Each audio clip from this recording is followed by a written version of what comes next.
De marché. Romain Dobré avec nous depuis Bourse Direct. Bonjour Romain, on est ravis de vous retrouver. On voit d'ailleurs que si les cryptos souffrent, ça n'a absolument aucun impact ni sur l'économie ni sur les marchés traditionnels. La bourse qui au contraire est en pleine forme depuis plusieurs semaines et encore plus depuis hier, depuis la publication de l'inflation américaine. Quelle séance hier, la meilleure depuis le printemps 2020 pour les marchés américains. En Europe aussi, on avait bien progressé hier et ça continue. On continue de progresser un peu. Le CAC gagne 0,4% supplémentaire. Est-ce que cette hausse incroyable des marchés actions depuis hier vous semble parfaitement corrélée aux fondamentaux et c'est vrai à cet indicateur encourageant, le ralentissement de l'inflation aux États-Unis, ou est-ce que ce sont plutôt des facteurs techniques qui expliquent l'ampleur de cette hausse, Romain ? Je pense qu'il y a des deux pour expliquer la situation. Des fondamentaux, à court terme en tout cas, oui, il y avait un peu d'excès de pessimisme ou de prudence quant à l'évolution de la santé économique. À moyen terme, c'est plus difficile de se prononcer parce qu'il y a une variable importante, c'est notamment le facteur météo dans les mois qui viennent. Ça correspond d'ailleurs à notre feuille de route, j'y reviendrai, mais à long terme, oui, je pense aussi. Il faut dire que les marchés anticipent et payent probablement un excès précédent. Reste qu'il y a le spectre possible de la récession à venir. Alors oui, fondamentalement, sur certaines valeurs, on avait des PE bien identifiés assez bas. Je pense à des valeurs comme Stellantis, qui a été souvent évoqué avec un PE de 2. C'est effectivement plus délicat. Sur certains autres titres, c'est plus compliqué et on le voit dans des comportements un peu brutaux. Aujourd'hui, je pense par exemple à certaines valeurs du luxe qui progressaient fortement. Richemont, après sa publication, qui prenait plus de 20%, qui progresse beaucoup moins maintenant, même si c'est encore une hausse marquée. Hermès, qui prenait plus de 8% ce matin à l'ouverture, qui est en légère progression uniquement maintenant, à peine à l'équilibre. Voilà. Donc je pense qu'il va falloir beaucoup de discrimination dans ces marchés-là. Côté technique aussi, pour vous répondre plus précisément, oui, il y avait des éléments importants. Si on veut regarder vraiment très précisément sur les marchés techniques et les marchés dérivés, du côté des options, il y avait un excès de pessimisme, en tout cas un fort pessimisme sur les marchés des options sur actions aux États-Unis, un ratio qui avait atteint des niveaux records de plus de 2 ans de protection dans les portefeuilles à la veille de la publication des chiffres de l'inflation. Ça a eu forcément un effet technique, bien entendu. C'était moins le cas d'ailleurs, on le note sur l'indice CAC 40 qui avait bien surperformé et sur lequel le niveau de protection, le niveau de pessimisme était moins important. Sur les futurs, on note qu'il y a un peu d'intérêt enfin. On déplorait et on en parlait ensemble cette semaine mercredi qu'il manquait d'intérêt. Ça y est, un petit peu d'intérêt du côté des marchés dérivés sur le futur pour accompagner cette hausse. Ça n'est pas extrêmement fort. On sait que des hausses fortes et importantes peuvent se construire sur une base d'absence d'intérêt au départ. On l'avait connu début 2019 par exemple. C'est peut être le cas, donc c'est plutôt intéressant. Et puis il y a aussi des rachats de short qui jouent. On le voit depuis quelques semaines. Par exemple sur Atos, en 3 semaines, la position vendeuse, la position courte a diminué de 20%. Et encore, j'ai des chiffres qui sont réactualisés avec 3 ou 4 jours de retard, donc peut-être qu'il y a encore d'autres éléments qui se mettent en place. Techniquement aussi, il y avait le gap baissier, donc haussier, laissé ouvert sur le VIX le 22 août dernier. Ce gap à 21,50, il a été comblé en séance hier avec l'accélération importante des indices. Donc il y a évidemment des phénomènes techniques. Puis il y avait un contre-pied qu'on craignait, qu'on avait imaginé avec cet énorme contre-pied du mois d'octobre, début de mois d'octobre en baisse sous les niveaux du mois de septembre et clôture au-delà du niveau du mois de septembre. Ça a laissé sur place pas mal d'investisseurs qui bien cherchaient des points d'entrée et qui manifestement n'ont pas pu en trouver. On déborde maintenant techniquement en plus un canal baissier de long terme, celui qui était actif depuis janvier dernier sur l'indice CAC 40. On en sort hier par le haut en débordant 6480 points. C'est important. Il faudra confirmer ça sur au moins 3 clôtures. Ça semble quand même plutôt bien parti. D'autant plus que les marchés américains sont très en retard et repassent aussi autour de niveaux techniques importants à déborder, pour lesquels il pourrait y avoir des accélérations. On peut les détailler aussi, bien sûr. On vous sent plutôt optimiste donc pour la suite en Europe, mais aussi aux États-Unis où la séance d'hier était incroyable. 7% de hausse le Nasdaq, plus de 5% pour le S&P. Vous dites, en plus, Wall Street en a encore un peu sous la pédale. Mais oui, on le présentait. Enfin, depuis quelque temps, on avait indiqué des signaux forts sur différents indices, des valeurs sur lesquelles les structures de retournement haussière donnent du potentiel, et sur un excès de pessimisme aussi. Alors, c'est souvent employé, il faut bien le mesurer, mais disons que avec des structures graphiques pour l'étayer, avec un comportement de marché, avec ces différents éléments concentrés, il y a effectivement quelque chose qui se préparait manifestement, une surperformance en Europe et des marchés qui tenaient particulièrement bien. Donc effectivement, le rattrapage des indices américains vient en soutien d'indices européens qui se portaient déjà pas mal et qui étaient en train de déborder des niveaux. Sur le S&P, on a débordé 3810, 3838, c'était important. On s'attaque au niveau suivant, c'est 3910, 3961. Ça laisse du potentiel en effet, un potentiel pour viser 4132 et puis 4306, pourquoi pas. Nous, on a réussi à repasser au-delà du gap baissier hebdomadaire du 22 août dernier avec l'accélération haussière d'hier. Les cibles que je viens de vous donner sur le S&P se situent autour de ce gap-là. Donc vous voyez, si le S&P prenait encore une dizaine de pourcents, il irait tester les mêmes niveaux que nous avons débordés hier en Europe. Donc oui, il y a encore manifestement de la place, du potentiel, il y a du cash, toujours ce consensus qui voulait acheter sur repli, des liquidités, des opérateurs sous-investis, ça joue. Et puis de l'excès baissier sur pas mal de titres. Sur le Nasdaq, on peut, au-delà de 12 865, au-delà du niveau actuel, viser 12 865, 13 845. Ça laisse environ 13% de hausse encore sur l'indice américain. Donc évidemment, ça ouvre du potentiel sur nos indices européens aussi, avec effectivement une feuille de route à suivre qui, pour nous, pour l'instant, fonctionne bien. C'est-à-dire probablement une hausse et un rallye de fin d'année qui a l'air bien entamé.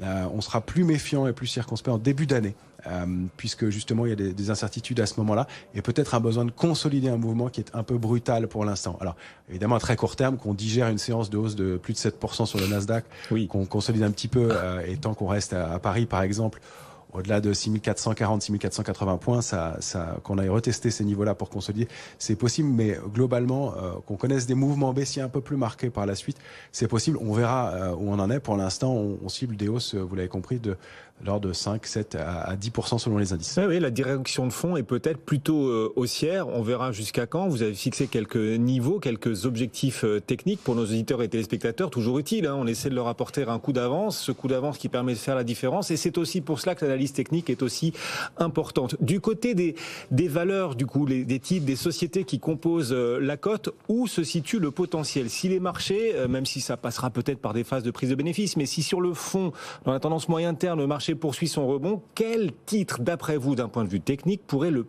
plus en profiter, sont les mieux aujourd'hui positionnés, Romain? Alors, dans un premier temps, je vais vous parler déjà des secteurs. Je donne un petit warning parce que c'est un secteur qui a une zone géographique qui a bien performé, c'est le Brésil. La structure graphique de l'indice brésilien, le Bovespa, est un peu dangereuse à court terme. C'est un triangle inversé. On avait pu en profiter puisque c'était l'indice fort de l'année dernière. Attention de ce côté-là. Sur les secteurs globalement, il y a les secteurs de l'énergie toujours. On est toujours positionné dessus, il n'y a pas d'invalidation. Et les secteurs de l'énergie nouvelle qui sont des secteurs forts aussi. L'automobile donne des perspectives de hausse encore et les structures sous forme de panier d'actions de l'ordre de 15%, même si globalement et à long terme on est un peu plus mitigé sur un secteur qui va être en transition et donc pour lequel les investissements vont être lourds, qui va être peut-être plus difficile, mais il y a des choses à faire. Si on regarde le secteur technologique, il y a à peu près 5 à 10% encore, voilà, pour être un peu global sur les secteurs. On va avoir plutôt une logique de stock picking et on n'a pas beaucoup, vous le voyez, de secteurs forts en ce moment. On va aller plutôt chercher les titres individuellement pour vous donner donc et vous répondre par valeur, eh bien des titres comme Worldline qui débloquent un potentiel aussi important avec une structure de retournement haussière intéressante. Il y a de l'ordre de 32% pour viser 63,16 sur Worldline à moyen long terme. Encore une fois, c'est pas pour probablement la semaine prochaine. Atos continue son parcours avec des cibles à 12,10 et puis 13,84. Ça donne 23% de progression encore. Trigano fait toujours partie de nos favorites. Elle a encore un potentiel de hausse de près de 20%, 18% pour viser 135. Parmi les valeurs fortes sur l'indice CAC 40, on a toujours Schneider Electric qui est une de nos grosses pondérations. On a en objectif 165,40, encore 17% de progression sur le titre. Essilor aussi fait partie des valeurs fortes de l'indice pour viser 198,60, ça fait 16% de progression. Et puis Airbus avec 15% de progression pour viser 131,50. Ou encore Stellantis avec 16,24 en mire, ça ferait 14% de progression. Alors il y en a d'autres, je vous cite des grosses capitalisations, il y a des choses à faire sur les plus petites. Aujourd'hui, le marché a accéléré un peu fort, hier, et donc aujourd'hui, on consolide un petit peu. On a tendance à prendre du bénéfice, des valeurs comme Esker, on encaisse, des accélérations assez brutales. Mais il y a Score qui a toujours un parcours intéressant. Il y en a d'autres qui m'échappent à l'instant, mais il y a encore pas mal d'éléments et de valeurs à regarder. Il y a quelque chose de structurel et de fort qui se met en place.